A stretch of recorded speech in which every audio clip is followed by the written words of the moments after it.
श्रीमद् भगवत गीता अध्याय 2। संजय ने कहा, हे धृतराष्ट्र। तब श्री कृष्ण व्याकुलचित अर्जुन से बोले, हे अर्जुन, अनर्थ के सेवन करने योग्य अपयशकारक मोह इस समय तुम्हारे मन में कहाँ से आया? तुम कायर मत बनो, ये शोभा नहीं देता। तुम हृदय की दुर्बलता को त्याग कर युद्ध के निमित्त खड़े हो जाओ। अर्जुन ने कहा, हे मधुसूदन, मैं रण में पूज्य भीष्म और द्रोणाचार्य के ऊपर बाण प्रहार कर कैसे युद्ध करूं? गुरुजनों को मारकर उनके रक्त से सने भोगों को कैसे भोगूंगा? हम नहीं जानते कि संग्राम में हम दोनों में से कौन जीतेगा। यदि हम जान भी लें तो भी जिनको मार करके हम जीवित रहना नहीं चाहते। वहीं धृतराष्ट्र के पुत्र हमारे सामने प्रस्तुत हैं। मैं आपसे पूछता हूँ, जिससे निश्चय करके मेरा भला हो, वह मुझे समझाकर कहिए, क्योंकि मैं आपका शिष्य हूँ। मुझे शिक्षा दीजिए। मुझे पृथ्वी का निष्कंटक राज्य मिल जाए और देवताओं का भी आधिपत्य मिल जाए तो भी ऐसा कोई उपाय नहीं दिखता कि जो मेरी इंद्रियों के शोक को दूर करे। हे गोविंद, मैं युद्ध नहीं करूँगा। ये कहकर अर्जुन चुप हो गया। संजय बोला, हे राजन, दोनों सेनाओं के मध्य में खिन्न होकर बैठे अर्जुन से श्री कृष्ण ने ये वचन कहे, हे अर्जुन, जिसके लिए शोक नहीं करना चाहिए तो उसके लिए शोक करता है, और पंडितों जैसे वचन तो कहता है, परंतु पंडित लोग न मरों का शोक करते हैं न जीवितों का। ये बात असंभव है कि मैं पहले ना था, तुम ना थे और ये राजा भी ना थे और इसके बाद नहीं रहेंगे। जैसे देहधारियों की इस देह की लड़कपन, जवानी, बुढ़ापा ये अवश्य अवस्था होती है, जैसे ही मृत्यु के बाद उसकी देह की होती है। इसलिए पंडित लोग मोक्ष को प्राप्त नहीं होते। हे नर श्रेष्ठ, सुख दुख को समान मानने वाले जिस वीर पुरुष को ये ब्रह्म पदार्थ क्लेश नहीं देते, वह मोक्ष पाने का अधिकारी है। अस्त वस्तु का तो अस्तित्व नहीं है और सम का अभाव नहीं है। इस प्रकार इन दोनों को ही तत्वज्ञानी पुरुषों ने देखा है। जिससे सारा संसार व्याप्त है उसको अविनाशी जानो, क्योंकि इस नाश रहित आत्मा का विनाश करने में कोई समर्थ नहीं है। अतएव हे भारत, तुम युद्ध करो। जो पुरुष इस आत्मा को मारने वाला तथा जो मरने वाले मानते हैं, वे दोनों ही ज्ञानी हैं, क्योंकि ये आत्मा न मरती है न मारती है। आत्मा न कभी जन्मती है और न कभी मृत्यु को प्राप्त होती है। नष्ट होने पर भी वह नाश को प्राप्त नहीं होती। जो पुरुष इस आत्मा को नित्य, अविनाशी, निर्विकारी और अजन्मा जानता है, वह जिसको घात करवावेगा और किसको मारेगा। जिस प्रकार मनुष्य पुराने वस्त्रों को फेंककर नए वस्त्र धारण करता है, उसी प्रकार आत्मा पुरानी देह छोड़कर नई देह धारण करती है। आत्मा को शस्त्र नहीं काट सकते, अग्नि नहीं जला सकती, जल भिगो नहीं सकता। यह अविनाशी, सर्वव्यापी, स्थिर, अचल और सनातन है। यह इंद्रियों से जानी नहीं जा सकती, यह कल्पना से भी परे है। इसलिए ऐसा जानते हुए तुम्हें शोक करना उचित नहीं। हे महाभावो, यदि तुम इस आत्मा को नित्य जन्म लेने और नित्य मारने वाली मानते हो तो भी तुमको शोक नहीं करना चाहिए, क्योंकि जो जन्मा है उसकी मृत्यु और जिसकी मृत्यु हुई है उसका जन्म निश्चय है। अतएव जो बात अनिवार्य है उसके लिए सोच करना व्यर्थ है। जन्म लेने से पहले क्या था किसी को मालूम नहीं, फिर मरने के पीछे क्या होगा कोई नहीं जानता।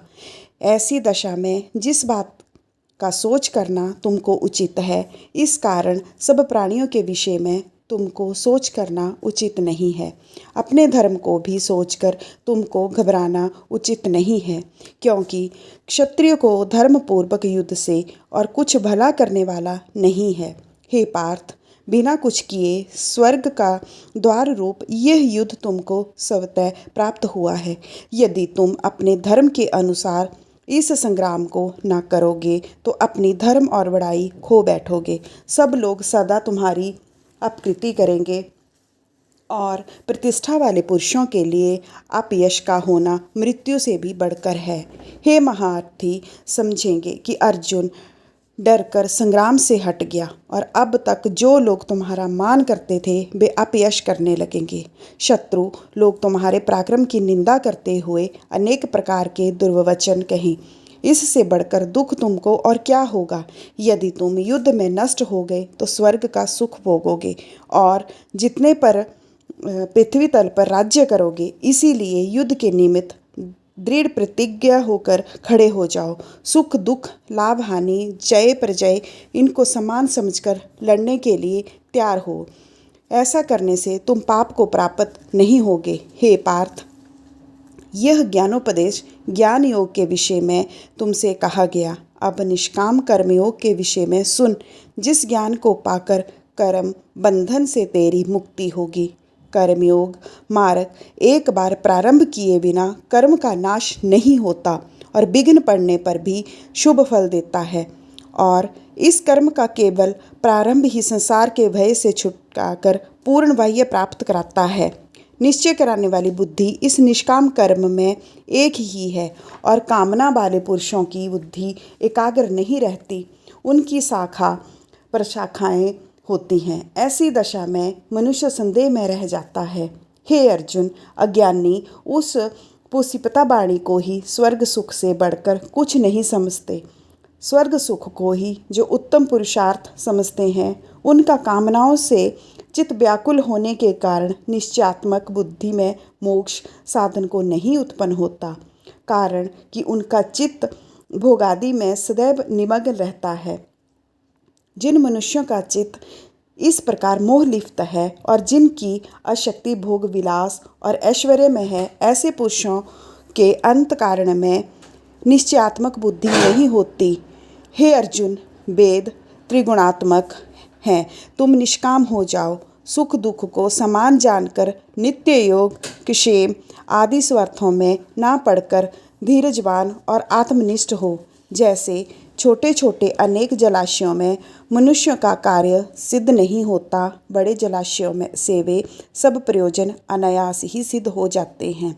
उसी तरह संपूर्ण वेदों में कहा हुआ काम कर्मों का फल बाह्य में भक्ति रखने वाले मनुष्यों को सहज ही में प्राप्त होता है। तुमको केवल कर्म करना चाहिए, फल तुम्हारे अधिकार में नहीं है। तुम ना तो फल की अभिलाषा से काम करो, ना निकम्मे रहो। फल की आशा त्याग कर कार्य की सफलता को समान मानकर तुम योगरत होकर कर्म करो। यही कर्म ज्ञान योग है। इस बुद्धि योग सहित कर्म से अन्य कर्म अत्यंतहीन है, इसलिए तुम बुद्धि योग का आश्रय ग्रहण करो।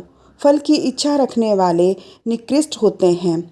निष्काम कर्म करने वाले पुरुष ईश्वर कृपा से इसी संसार में सुकृत तथा दुष्कृत इन दोनों ही का त्याग कर देता है। इसलिए तुम निष्काम कर्म में प्रवृत्त हो जाओ। कर्म फल को त्याग कर ही बुद्धि युक्त ज्ञानी पुरुष जन्म बंधन से हटकर मोक्ष को प्राप्त होते हैं। जब तुम्हारी बुद्धि मोह बन के बाहर निकल जाएगी, तब तुम्हारा मन आगे सुनने वाली तथा हुई बातों से विरक्त हो जाएगा।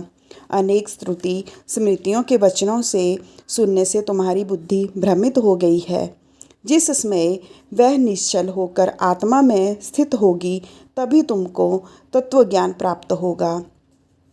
अर्जुन ने पूछा, हे केशव, आत्मस्वरूप में निश्चल बुद्धि वाला किसको कहा है? उसके लक्षण क्या हैं? श्री कृष्ण जी बोले, हे अर्जुन, जो महापुरुष मन की सब कामनाओं को त्याग देता है और अपने आप ही में प्रसन्न रहता है, उसको निश्चल बुद्धि कहते हैं। दुख में इसके मन को खेद नहीं होता और सुख में इसको आसक्ति नहीं होती और प्रीति नहीं होती। भय क्रोध जिसके आते जाते हैं, वह महात्मा स्थिर बुद्धि वाला मुनि कहलाता है। जो शुभ पदार्थ प्राप्त करने से हर्ष नहीं करता, अशुभ से अप्रसन्न नहीं होता, उसी को स्थिर बुद्धि जानना चाहिए। और कछुआ जैसे अपने अंगों को सिकोड़ लेता है, उसी तरह जो पुरुष अपनी इंद्रियों को विषयों से हटाता है, उसी की बुद्धि स्थिर जाननी चाहिए। निराहारी पुरुष के विषय घट जाते हैं, परंतु विषयों में उसकी चाह बनी रहती है। परब्रह्म का अनुभव होने पर चाह भी घट जाती है। हे अर्जुन, मोक्ष में प्रत्यक्ष करने वाले विद्वान व्यक्ति को भी प्रबल इंद्रिय बलात्कार से उसके मन को जीत लेती हैं। इसलिए सब इंद्रियों को विषयों से रोक मेरे विषय में तत्पर हो जाओ। जिसने इंद्रियों को वश में कर लिया है उसी की बुद्धि निश्चल है। जो पुरुष विषयों के ध्यान में रहता है उसकी प्राप्ति हो जाती है। प्राप्ति होने से कामना होती है। इच्छा के पूर्ण ना होने से क्रोध की उत्पत्ति होती है। क्रोध से अविवेक होता है। अविवेक से स्मरण शक्ति नष्ट हो जाती है। स्मरण शक्ति के नाश होने से बुद्धि क्षय हो जाती है। जिसकी बुद्धि का नाश हुआ वह विनाश को प्राप्त हो जाता है। जो पुरुष राग द्वेष से रहित हो अपने मन को वश में रखता है वह शांति को प्राप्त होता है। शांति मिलने पर सब दुखों का नाश हो जाता है। प्रश्चनित वाले की बुद्धि निश्चल होती है। जो पुरुष योग युक्त नहीं है उसकी निश्चल बुद्धि उत्पन्न नहीं होती। ईश्वर में भावना नहीं होती। भावना के ना होने से शांति प्राप्त नहीं होती। अशांत को सुख कहाँ मिलेगा। जैसे वायु नाम को जल में खींच ले जाती है, उसी प्रकार इंद्रियां उस पुरुष की बुद्धि का नाश कर देती हैं जिसका मन विषय सिद्धि से इंद्रियों के पीछे लग जाता है। इस कारण हे महाबाहो, जिसने इंद्रियों को विषयों से स्वर्था रोक रखा है उसकी बुद्धि स्थिर है।